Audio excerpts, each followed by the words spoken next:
நோம்பு முடிஞ்சிருச்சு மாமே. ரம்ஜானை சிறப்பா கொண்டாடிடணும். ஒரு ஸ்பான்சரை தட்டி விடு மாமே. மாப்பிள்ள சிறப்பா கொண்டாடிடுவோம். பள்ளியாசல் போறோம், தொழுகிறோம், பிரியாணி சாப்பிட்டு தூங்குறோம். ரியாசல் போறோம், பிரியாணி சாப்பிட்டு தூங்குறோமா மாமே? 10ஆம் நோம்புக்கே நம்ம தலைவர் கூட ரிலீஸ் ஆயிடுச்சு மாமே. நாளைக்கு போறோம், கொண்டாடுறோம். நாளைக்கு மாமா கூப்பிட்டு போறோம், மாமு செலவுல எல்லாமே கொண்டாடுறோம். ரம்ஜானை சிறப்பா செஞ்சுடுவோம். செஞ்சுடுறேன். மாமு பரிசை காலி பண்ணிட வேண்டியதான். அப்பா நாளைக்கு மாமு பசை கரைச்சிட வேண்டியதான்.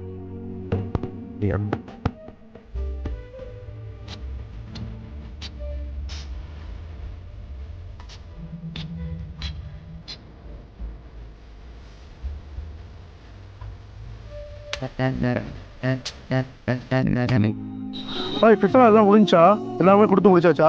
இல்ல பய குடிக்கல, ஆனா எனக்கு கொஞ்சம் இருக்கு பய. பாய் தொழுகைக்குள்ள கொடுத்துடணும். யாராவது சீக்கிரம் பாருங்க இன்ஷால்லா கொடுத்துருவோம். இன்ஷால்லா கொடுத்துலாம் பய. நம்ம பசங்க இருக்காங்க, அங்க ஒருட்ட போய் ஆலோசனை கேட்கலாமா? யாரும் வேணும் என்னங்கிறது ஆலோசனை வாங்க இன்ஷால்லா பேசுவோம். அஸ்ஸலாமு அலைக்கும் பாய். பாய் நல்லா இருக்கீங்களா? அல்ஹம்துலில்லாஹ் நல்லா இருக்கேன் பாய். பாய் இந்த பித்ராவுடைய தொகையை வந்து ஏழைகளுக்கு கொடுத்துட்டு இருக்கோம். உங்களுக்கு தெரிஞ்ச பணம் இருந்தா சொல்லுங்க இன்ஷால்லா. ஏன்னா நோன்பு தொழுகைக்குள்ள நம்ம கொடுத்தாகணும்.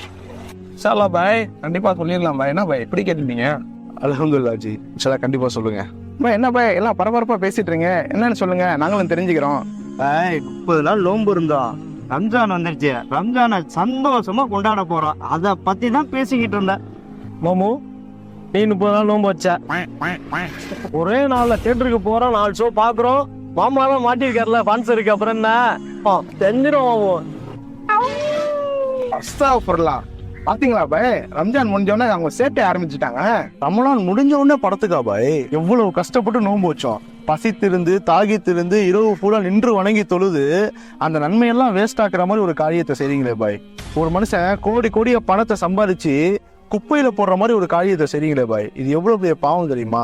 ரமலானுடைய உண்மையான நோக்கம் என்ன தெரியுமா பாய்?